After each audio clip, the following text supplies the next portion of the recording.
Well,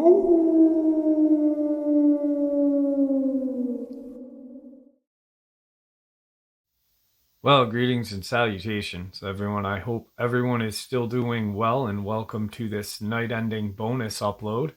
Before we jump into it, a couple quick links. As many of you know, I rely on Patreon, PayPal, channel membership, and the merch to help the channel to continue to grow and go. Links to Patreon, PayPal, and channel membership is in the description below. Merch displayed directly under the video. Also, Dogman Frightening Encounters, Volume 1 through 3, the audiobook versions. They were written and researched by Tom Lyons, narrated and produced by me, Jeff Nadolny. Those audiobooks are available on Audible, Amazon, and iTunes, links to which are also in the description as well. And finally, last but definitely not least, if you'd really like to help support the channel to continue to grow and go, simply subscribe. It does not cost a cent. Click the like button, takes half a second. If you don't want to miss out on any of the informative uploads that I put out daily, click that bell icon. And folks, please leave a comment. Why? Well, because all of these things really do help this channel to continue to grow and go. And yes, they definitely do matter. Now, everyone, I have taken far too much of your time. Let's jump in to this night-ending bonus upload, shall we? All right, everybody. Today I have Steph with us. Steph, how are you? Doing pretty good, all things considered. A lot of my strength's back. I'm not perfect, but definitely getting a good mile in every day walking up here. 10,000 feet. I know I'm acclimated, but doing a lot better than I was before. Good stuff. Good stuff. Happy 4th of July early as well. Yeah, I'm just hoping they don't burn the forest down around us, but we've had a lot of good rain, and the patrols are up, so yeah, fingers crossed. Most definitely. Now, today is going to be, like I told everybody in the beginning, and you as well, I don't want to know any of your experiences prior. The only thing I have in front of me right now is a satellite map of an area in Wyoming. That's the only thing I have in front of me. That's the only thing I know about this experience. So I'm going to turn the floor over to you, and that way you can talk about it. I will put the picture that I am looking at as well as a pulled out picture in the video that we are going to be making right now. So floor is yours, my friend. And as normal, I will interrupt you if I have questions. Yeah, and everybody out there in the comments, Jeff and I interrupt each other all the time. Don't worry about it. We do it just talking. I mean, so. So bear with us. Well, good to hear everybody again, or be here for everybody again. So, like I said, things are going great. So, I guess we'll get started here. I got called out on a job from a brokerage in Colorado, and I was transported up to a place in Wyoming near Kilpecker's Dunes, and I'm going to be calling it KP from now on because I've heard every joke about that name and it annoys me. So at the KP Dune areas, we were actually flown from Boulder to Saratoga Springs. We were actually picked up by helos, and we went up to the site that should be shown there. It had not been constructed yet. Really quick, Saratoga Springs, New York? Yeah. No, Saratoga Springs, Wyoming. Oh, okay. It's just south of I-80. Okay. And it's straight across from Laramie. There's actually a very large airport there. Saratoga Springs has a couple of private lodges, and a large amount of our older government goes there to a resort, and there's a lot of conferences there. It's actually a strategic airport, which most people wouldn't know. There's also a wonderful spa there, so you got a whole bunch of rich politicians eating prime cattle hiding out on a private club near that airport. But we got into Saratoga, we got into helos, and we went over to the site that Jeff is now showing. This didn't exist before. And if you look at the pulled out view, this place is called the Wind Scar. It's been scarred by the wind. The wind there has been blowing at 120 miles an hour intermittently for longer than we have been around. and it has literally ripped a large gash in the land. And that area, the source of a lot of this wind is coming from the area where that white structure is.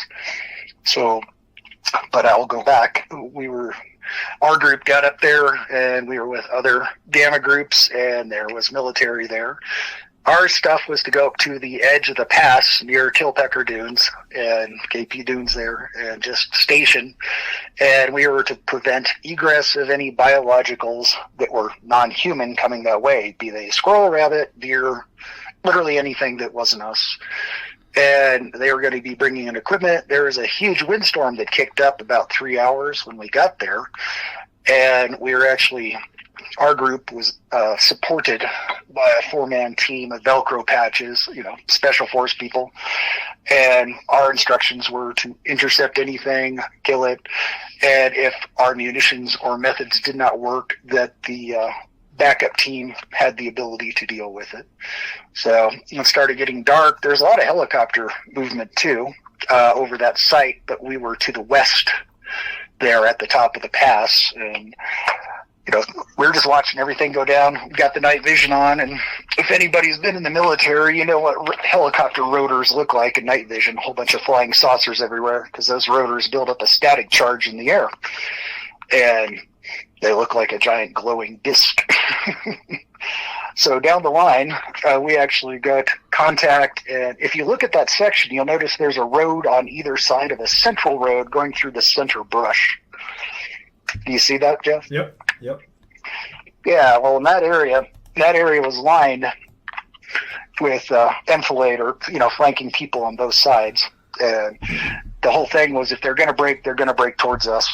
And eventually we had a lot of screams and yells about contact, and we heard a lot of stuff lighting up. And so we're at the end guard, and eventually we started getting stuff passing up to us. And it was, the best way I can describe them is, it looked like a coyote version of a Dogman. They're about 6 to 7 foot tall, really lanky and rangy, combination of bipedal and quadruped movement, and didn't really notice any eye glow, which didn't really care at the time, but they showed up just fine on night vision. And we probably had about 7 total break on the first wave that got through everything, and we lit them up, and they went down. I mean, not easy, but when you have sustained mass fire, things didn't really have much of a chance. And those things got torn apart pretty bad, and we had intermittent contact coming up that valley for pretty much most of the night. And then eventually the flankers moved in. There seemed to be no more of these things coming up towards us, and so we advanced down to clear. So I got to look at a lot of the bodies. Like I said, the shortest one I saw was about 4 feet, probably about 7 feet on the most, and they were digigrade. But they had developed glutes, so obviously they were capable of being bipedal for extended periods of time. Right. Their face was just like an oversized coyote's. I mean, a lot of them were torn up pretty bad. Elongated snout, kind of?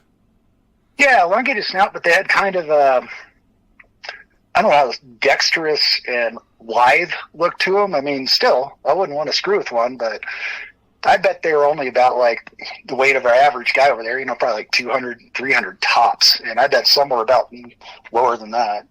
But they're fast. I mean, they were really fast.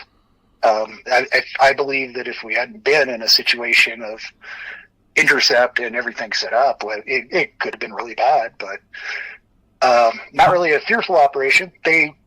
Coat color was just like a coyote, had a tail, bleeding. Definitely bleeding. Blood color just kind of looked like standard human carbon dioxide loaded blood, like mostly exterior stuff. And I didn't really notice anything from like an arterial hit. So it seems kind of universal color. How many came out at you guys at that time? I don't know, but we probably actually took down over 50 in that area. Okay. Just at the end of the line. But yeah, walking back, there's bodies everywhere. I mean, I really have no idea how many, but probably you could see one every 20 feet, every 20 square feet to 100 square feet. And like you said, they were coming at you bipedally and quadruped, right? Yeah, they were getting the heck shot out of them on either side, and they were herding them up that canyon towards the kill zone. In fact, so I think there still might be a large dead area up in that area. If you look, it should be all yellow dirt. Yeah, yep.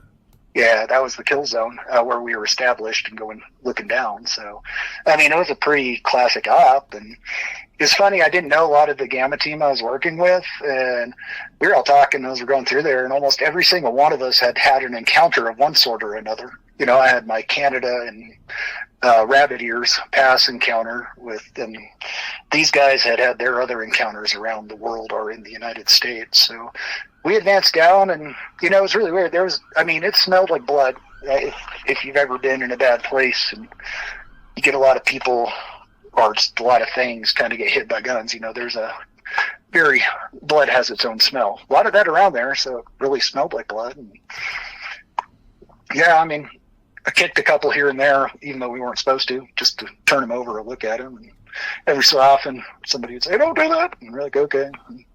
And then really notice any abnormalities. I mean, like, these things literally looked like they should exist. Looked like just a walking anthropomorphic coyote kind of thing with the heel to the toe, which makes what people call the backward leg, was a lot shorter than a lot of digigrade stuff I've seen. Okay. So, you know, along a dog's, tarsal bones extends out from his heel that they call the reverse knee, but this is probably about like half scale of a dog. So I'd say there's more primary walking. But anyway, we got all the way back down the valley to where the construction site is, where the white site is, and they were taking out dews, and these are directed energy weapons on trailers. And I didn't know what they were, but one of the other guys said, "That's a maser," which is a microwave laser. These are big ones too, and they're just truck mounted. And so it looked like they had been masering the hole with these big truck mounted dews. And then we just stayed there for about 3 more days while they brought in construction equipment and got everything set up. And then after a 3-day period, we left, and there's no more skeleton events. We actually went out on a couple sweeps. And north of there in the Great Divide Basin, we found 3 different skeletons sticking out of the mud. You know, that baked mud stuff up there. And we marked them, and they were retrieved. The reservation near there has had over 719 people disappear in the past decade, so I am interested in why that is. A lot of elk bones up there. Oh my gosh. Everywhere I looked, elk bones. Whatever these things were, they must have been eating the elk for a long time. Yeah, you had made a comment to me that there was desert elk, largest desert elk up there, and that's what they were snacking on. Yeah, I have no idea about the swarming behavior, or if it was swarming or why. I don't know a lot of the particulars of the operation other than we did what we did. I mean, it wasn't just us up at the pass. I mean, that was a large established multi-tiered group operation at the pass as well as the sites to drive them into the kill zones. But so it's not like we were the only thing. I mean, it was pretty well established. There was a lot of coverage and a lot of helo work. I even saw a little bird there. I haven't seen one of those since overseas. And they were running the rotaries on the side, so they definitely could hear those things light up every so often. Yeah, they are very cool little helicopters. Yeah, but it's just started doing a lot of instant digging, a lot of stuff. There's a whole bunch of materials and trucks and everything. Obviously, they must have felt safe. And since they've put that whole area in there, the wind speed is almost negligible compared to what it was. I think I looked at the map recently, and I noticed that that they're actually able to keep the roads stable across the dunes now and persistent, which was not possible. If you look down the wind scar, you'll see crossroads. Yep.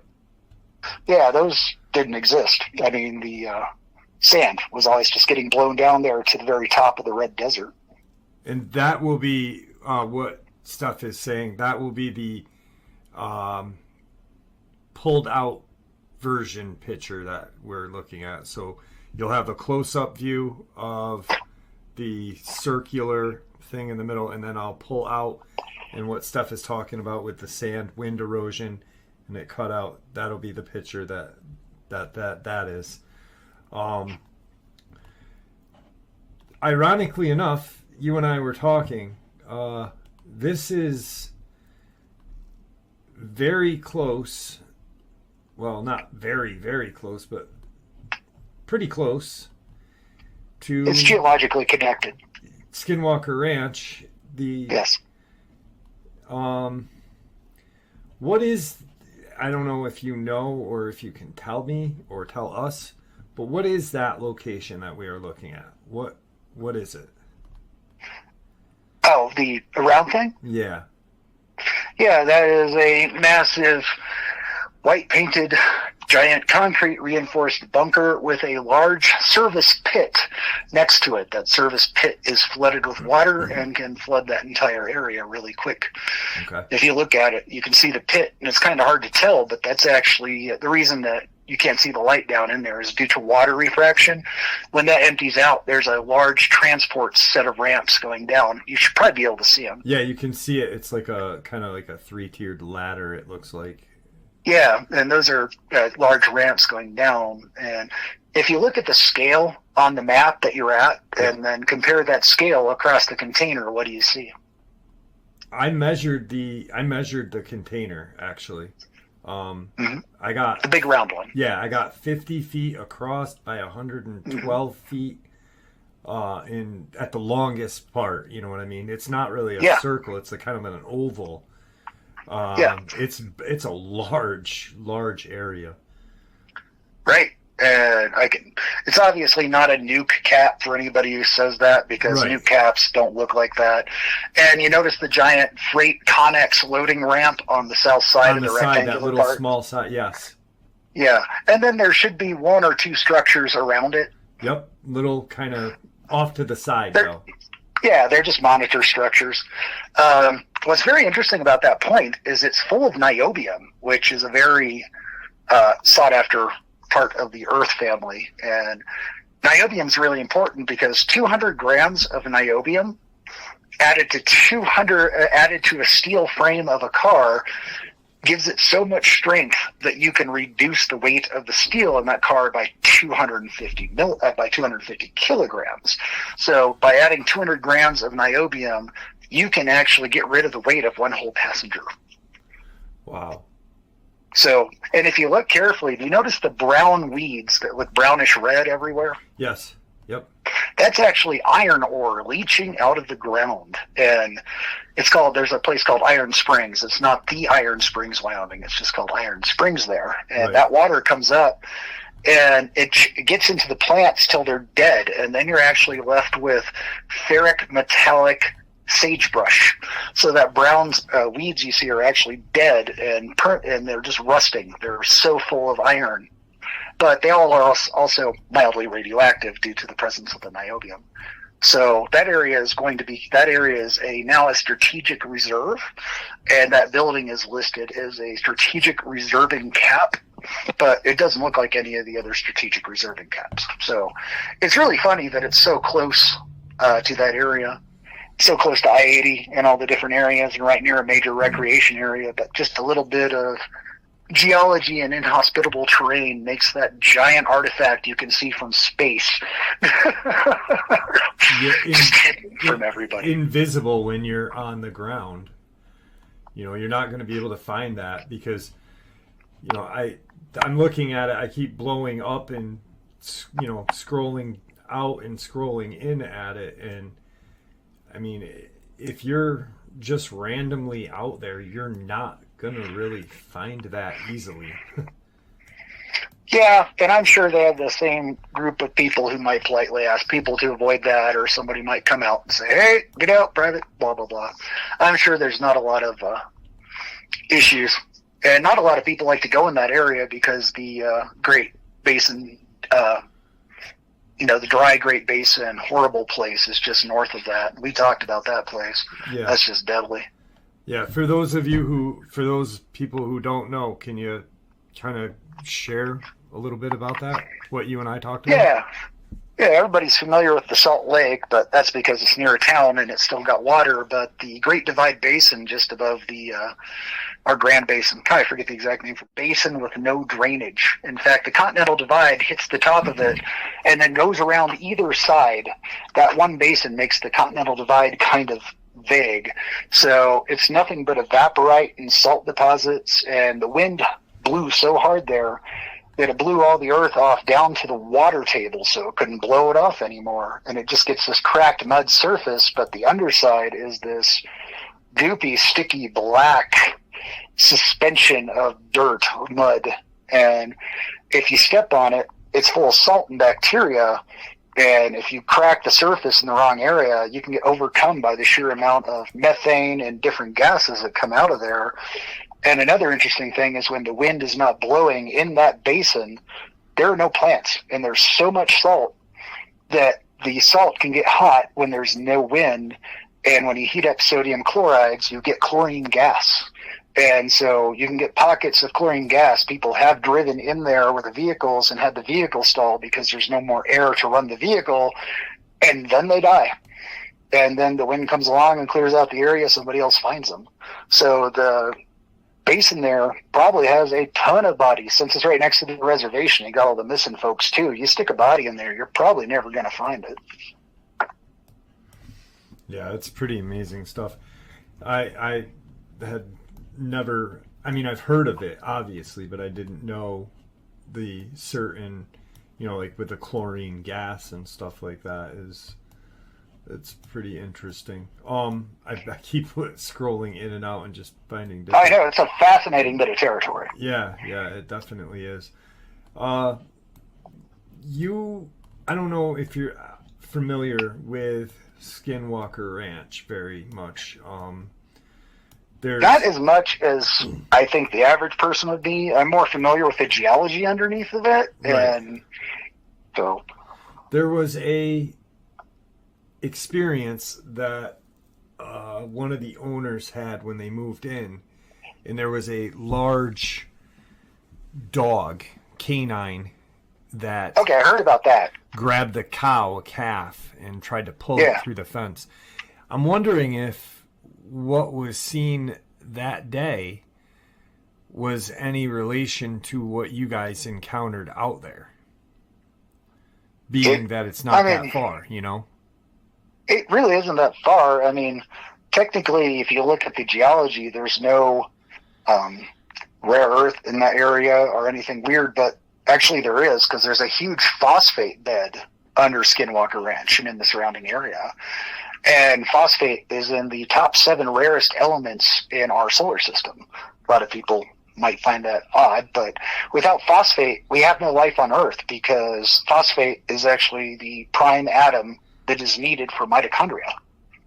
But you also, all phosphates have rare earth. In fact, when they're making phosphate, they often have to leach rare earth out of it. So, and I've been sending some stuff to you over time, and I guess we can tell other people about this random occurrence of these rare earth deposits. In particular, are rare earth potentialities or structures and systems around some of these hotspots. Yep. I was surprised to find that Half Dome itself actually has a huge extension of allanite, which is a granitic holder of rare earths.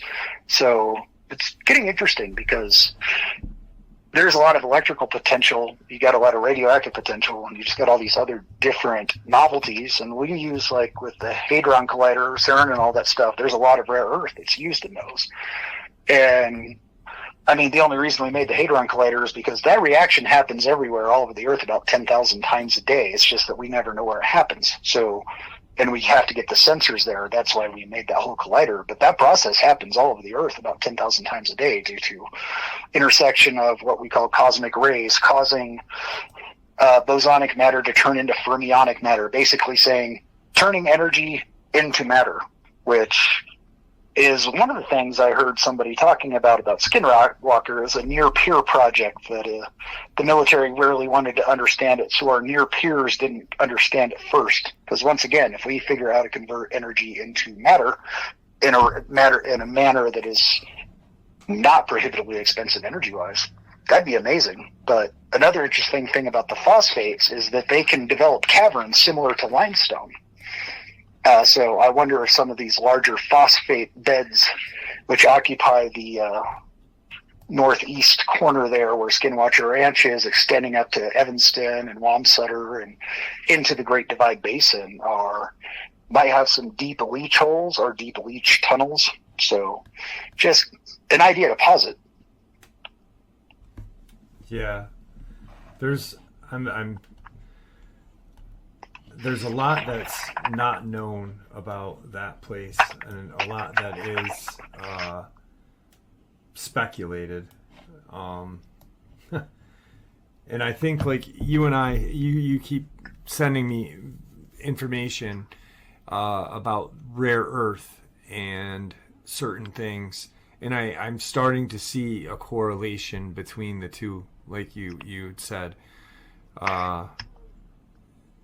And I'm wondering if these cryptids or whatever are attracted to this rare earth area for some reason. Like, I wonder if it generates them. Yeah, like the radiation. You know what I mean? Like if it gives them energy. Not to sound stupid, but like almost like, I mean, we have no idea what these things are. It's just a theory right now until we can get one on a table, like public table, and do a dissection. But like, if they're drawn to these certain areas and these super rare earth minerals have like certain properties that can cause damage to human beings, to their cells and stuff like that, I wonder if these things have like almost an opposite. You know what I mean? Like like you said, generates them. I wonder if it kind of pumps them up, or if they're attracted to it for some reason. Yeah. I mean, a lot of people talk about the cryptids appearing and disappearing, which, I mean, a fancy way of saying it is that bosons are basically carrier matter. We don't see them, but, you know, electromagnetic forces, gravitational forces, and the idea of the whole super collider was to put a huge amount of energy into a targeted zone that had a boson system in it, and then the collision for a very short period of time would cause a fermion to appear, and then they decay away really quickly. And that's a fancy way of saying we take energy that can co-locate on itself and turn it into matter, which cannot co-locate on itself. And so, but that takes a large process and stuff, in detection and all this different things. But if you have a lot of rare earth deposits, and we have all the cosmic ray intersection, which actually has been detected and shown, and they found the decay particles showing that we do get boson to fermion transmission or transition in the atmosphere alone. One interesting side effect is the heat from the earth is partially radioactive decay, but there's some wonderful papers on it about the possibility of it having an ongoing light fusion reactor system of the earth itself, generating the heat in the upper lithosphere, and the heat transfers up and down. And so if we have a giant fusion reaction that's powering our magnetosphere, mix it in with random electrical systems, random point manifestations, we could be having all sorts of boson to fermion transition that actually stays much more permanent. Ergo, we get mysterious stuff that appears out of nowhere. Right. So I know that's really weird, but I hope that makes sense. It does. It does. It gives, you know, it's a theory, and it's a very practical theory if you think about it, like the way you explained it. With everything, with it's almost like I hate saying not invisibility, but like a portal. Oh yeah, kind of like just a quick in and out. You know, they know where to go because maybe they can sense these areas. Now, when you said, I caught this, you said something about phosphate. I think it was the phosphate in the limestone. Mm-hmm. Limestone is known when there's large amounts of limestone. For some reason, there's a lot of paranormal in areas where limestone is present. I know I was just watching it was a ghost hunt, and this plantation or whatever was built over an Indian Native American burial ground. There was like 500 supposed bodies in this ground, and they had specifically mentioned limestone, and they had said, when there's a large deposit of limestone for some reason, that acts like a generator for the paranormal. Have you ever heard that? Yes, I actually have, from many different positions, from hyper realistic to sheer conjecture. But one of my friends brought up an interesting metaphorical aspect of limestone, and that limestone is actually built of the skeletons of countless amounts, like septillions, octillions, nonillions of little creatures. I mean, it's all organically formed. Yeah.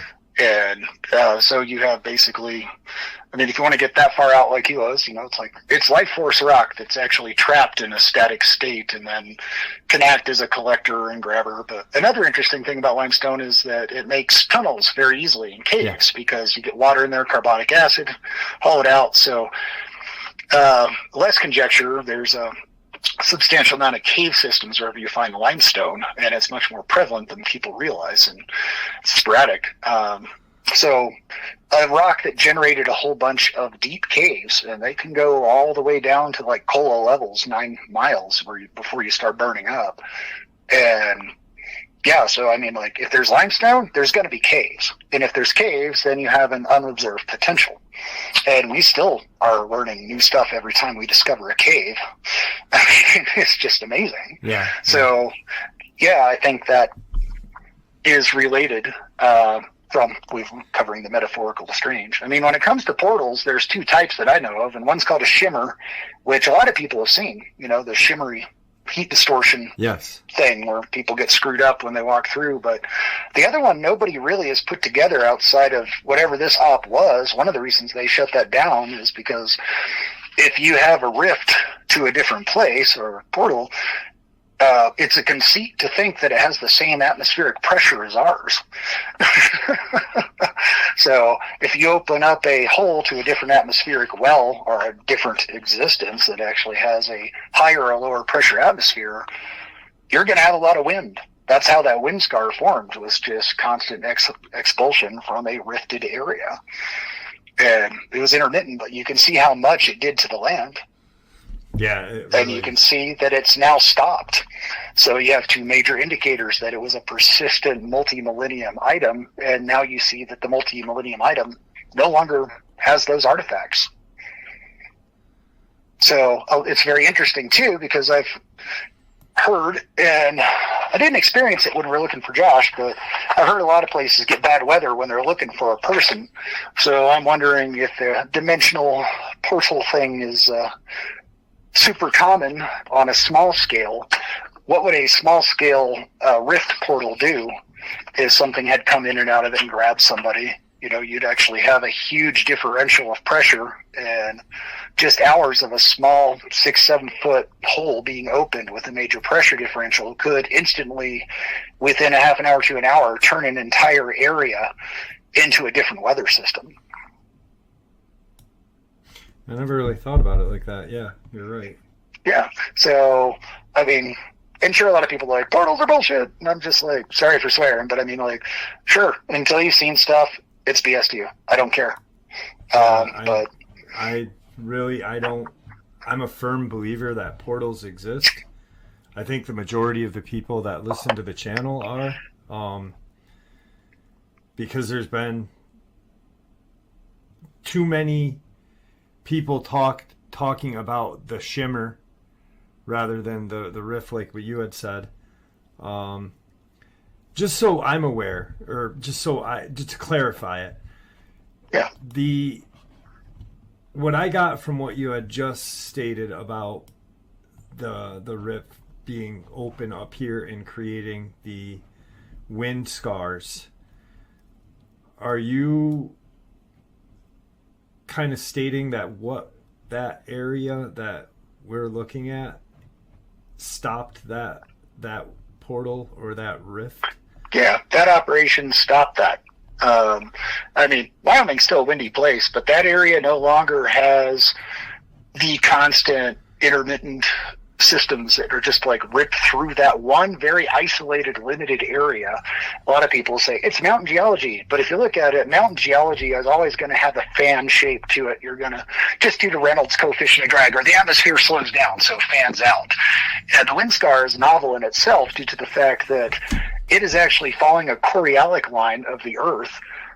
You notice how it bends. So it's actually following a Coriolis effect of the Earth, but it actually stays in a very limited boundary with a clear delineation. You can go in as deep as you want on magnification, and you'll see that there has been centuries, if not millennia, of established boundary of this wind corridor that actually changes within a 1 foot sort of a area. Yeah. I'm looking at the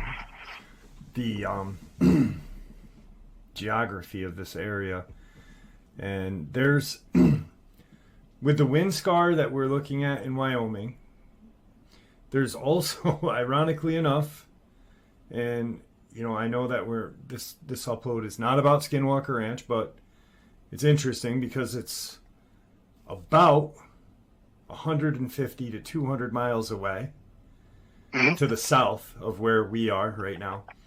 And there's another wind scar that you can, if you look at the map, it looks like there's another wind scar just south of the area above, just right above where Skinwalker Ranch would be. Well, you just spoiled an episode. Well, now there's a hint for everybody. But if you look, if people look at this map, you can literally see it. I didn't know, in like you and I said at the beginning, I don't know what we are going to talk about. We made that pact right at the beginning of our relationship. I don't want to know anything until you guys know it. And I didn't know this. I knew possibly that we were going to be talking about that soon. But, just while you're talking, I'm listening and I'm looking at this map, and I'm noticing geographic similarities to this area, which makes a lot of sense because activity up here that was stopped has now increased down there. Pretty soon, maybe they'll be doing the same thing in that area, but we'll save that for another upload. Yeah. Wow. If you look at the southern wind scar, you can see it's still active. Yeah. It looks like it's larger than the northern one. Yes. Yeah, that one's actually grown quite substantially. Which is right on the Uinta and the reservation right there. It's like right above. Oh yeah. It's insane. Huh. Wow. Yeah. And and what's really funny is minor earthquakes actually compress the massive quartz deposits, on all the granite down there. So even minor earthquakes are compressing quartz. It oscillates. Hence we have a watch. But if you crush quartz, you actually produce a ton of energy. So an earthquake lights are usually just a arcing system or a projection system of plasma energy coming out of the ground. But if you add a huge amount of electricity and there's plenty of earthquakes in Utah, just south of that area, and constantly pulsing that area. So the reaction of, you got quartz doing massive piezo effects. Some people are going to say piezo, whatever, I don't care. Mixed with rare earth and other phenomena that we have no idea how it works, or other people might and I don't. And you mix all that stuff together, then you actually have a rift, not just a shimmer. And the major difference between a rift and a shimmer has been theorized that a rift is an open point to another place that is not here, whereas a shimmer is a point to point on Earth. Yeah. Or at least something that has a similar non-pressure system. But these large pressure systems, it's always been kind of weird to me that they are blatantly obvious and very easy to spot, yet completely overlooked. Because who's going to look at that section of the map ever and see any of that without any context? Yeah, exactly. I wouldn't, the only reason why I was is because you were giving me the context to look at it. The rift portal is, and that makes a lot of sense, because in one of my favorite kind of experiences or whatever around the ranch or this area was where a hunter was sitting up on a ridge and he saw this kind of thing open up, and he saw a creature that literally didn't belong. The only thing I can think of is something like what you guys saw and blew apart up in Canada, something similar to that, drop out of this portal. Gosh. And this guy's, hunting. He's just sitting on a ridge, kind of taking a break, sees this portal open, this creature jump out of it and run the opposite way up another ridge. And that guy just said, "I'm done hunting today," and left. I would be too. Yeah. But it's very interesting because the Native Americans in all that area have always said it's a magical place with lights coming out of the ground and this and that. And how you just explained everything really makes a lot of sense.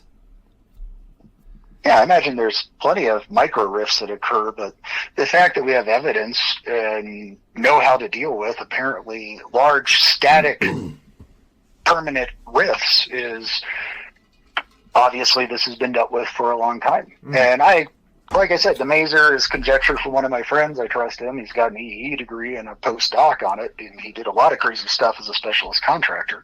So, I mean, he knows what he's looking at. And, my own research, it's a giant towed mazer, not a satellite mazer. And although people call them DEWs now, like directed energy weapons, but we got much better ones than those now. But, I mean, that's just a ground unit for close proximity.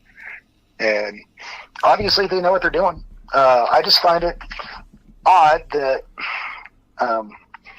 these giant obvious things are with permanent evidence and still in action are actually, well, at least the ones south, are overlooked.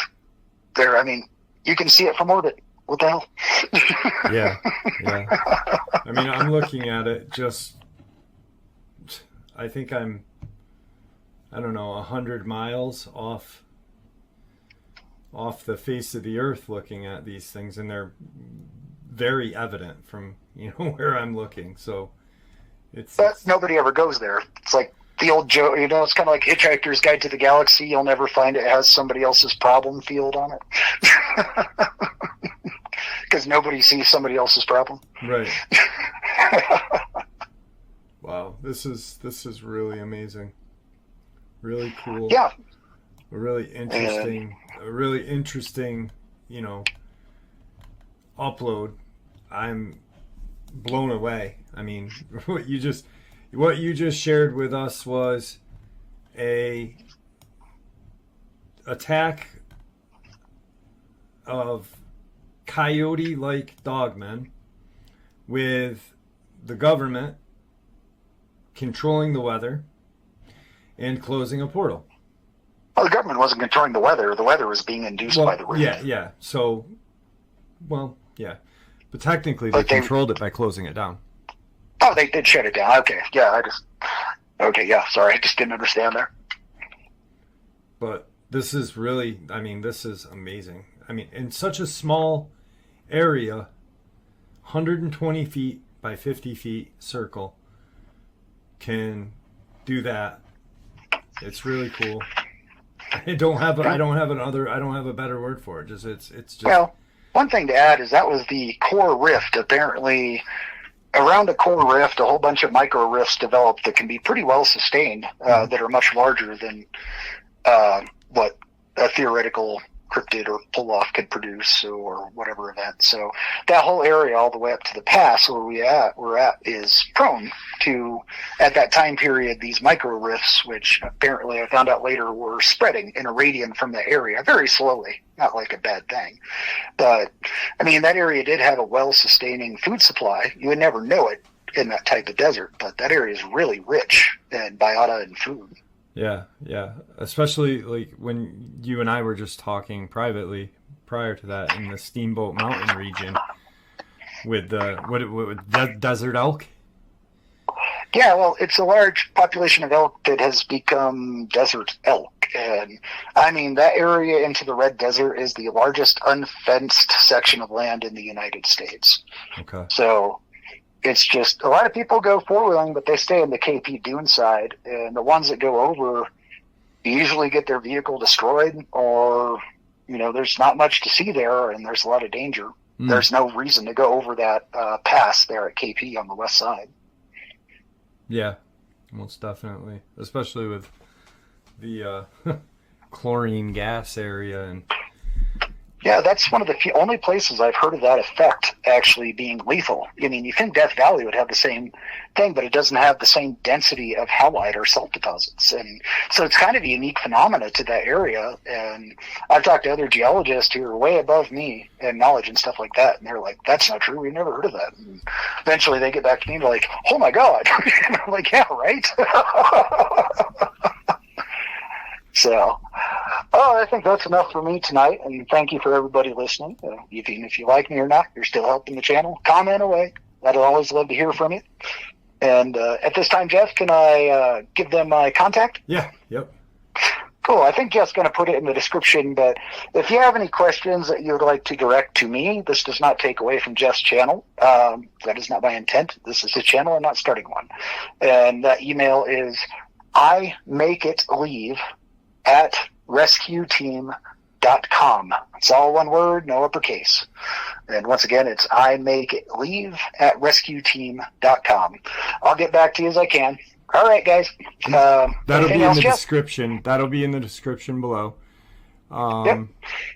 So that will be Steph's email to you guys. If you guys have questions, direct it over there. Or you can direct it to me and I will share the information back. I've got an email for you that I will give to you later after we're done with the show. And yeah, it was awesome having you back. I really appreciate the information that you shared with us tonight. It was some fascinating stuff, and I mean, truly mind-blowing, not just shoot 'em up cryptids, but we talked about some really intense, fascinating stuff that has possible explanations for why these things do what they do. So thank you. And that was a little short on the creature, but to everybody out there, I mean, there's other interesting stuff. You want Dogman attacks, everybody's had them. Yeah. So I hope this does help some people. And I hope you guys enjoyed it. Thank you for your support and wishes for my health, and I feel better every day. So thank you much to anybody. Awesome. Thank you very much for coming on. I appreciate it, buddy. All right. Catch you later. And there you have it, folks. I do hope you all enjoyed this night ending bonus as much as I enjoyed sharing it with you. I'd like to thank you all for supporting the channel. After all, it is your support that keeps this channel growing and going. And honestly, what gives us all a place and a chance to share our experiences and theories judgment-free. Everyone is simply treated with the respect that we deserve. Please, everyone, stay safe, happy, healthy, and ever vigilant, keeping an eye on our children, pets, family, and friends. These creatures are real. They're out there and dangerous. Share this information with those you love and care about, and it may just help save their lives someday. Until next time, never stop asking questions, never stop searching for the truth, and God bless you all.